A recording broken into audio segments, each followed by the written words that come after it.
આ બધું ભાવતા ભોજન મંદબારથી બાળકોને કરાવ્યા છે।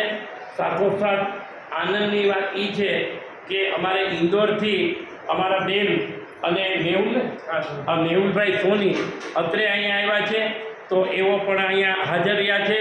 તો હું ખરેખર મહેમાનને પણ હું નતમસ્તકે વંદન કરું છું। અમારા ભાગીરથીબેન 93 વર્ષની ઉંમરે પણ અત્રે અમારું બધું ધ્યાન રાખે છે। સ્ટાફ પણ ખૂબ જ સારી રીતે આ વ્યવસ્થામાં કાળજી રાખી અને જમવાનું ને બધું બનાવડાવે છે અને એને હોમવર્ક આ તે બધું વ્યવસ્થિત રીતે ટ્રેનિંગ આપે છે બાળકોને। અને અમારા એક ગઈકાલે અમારા ફૈદા તરફથી જે જમણવાર હતો અને પરિવાર તરફથી એમાં એમની ઈચ્છા હતી કે આ છોકરાઓને પાનના બીડા અને અમારે ઓલી જે ઈચ્છા હતી એને તરફથી કોલ્ડ ડ્રિંક્સ એના તરફથી અત્રે આપ્યું છે। પરિવાર તરફથી તો કાલ જમણવાર હતું બીડા નહોતા થઈ શક્યા, ઠાકોરજીને ધરીને દેવાનું કીધું હતું પરિવારના શ્રાદ્ધ નિમિત્તે, એટલે મનોહરબેનના શ્રાદ્ધ નિમિત્તે આજે ફક્ત બીડા છે, જમવાનું તો ગઈકાલે થઈ ગયું એ રહેવા દેવાય ને લઈ લો તો એ બધું એક પેલા ખાઈ જાય।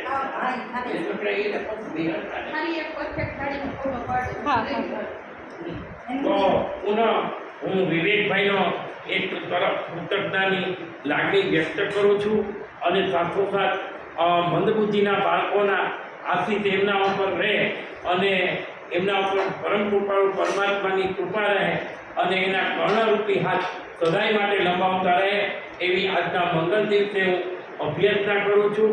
પુનઃ વિવેકભાઈનો દાતા પરિવારનો આભાર માનું છું।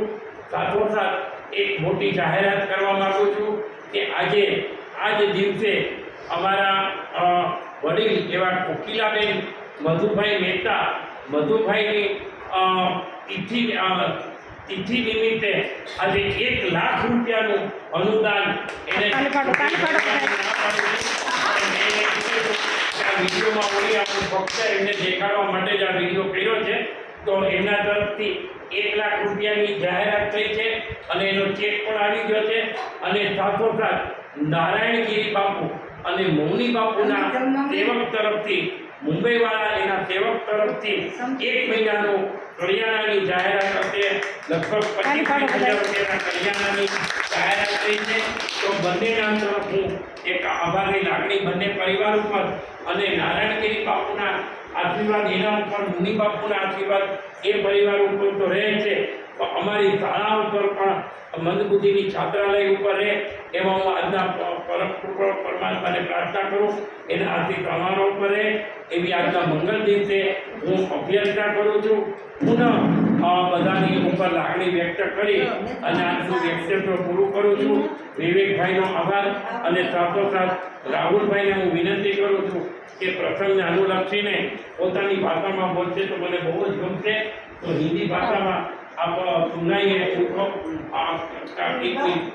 आपका परिचय।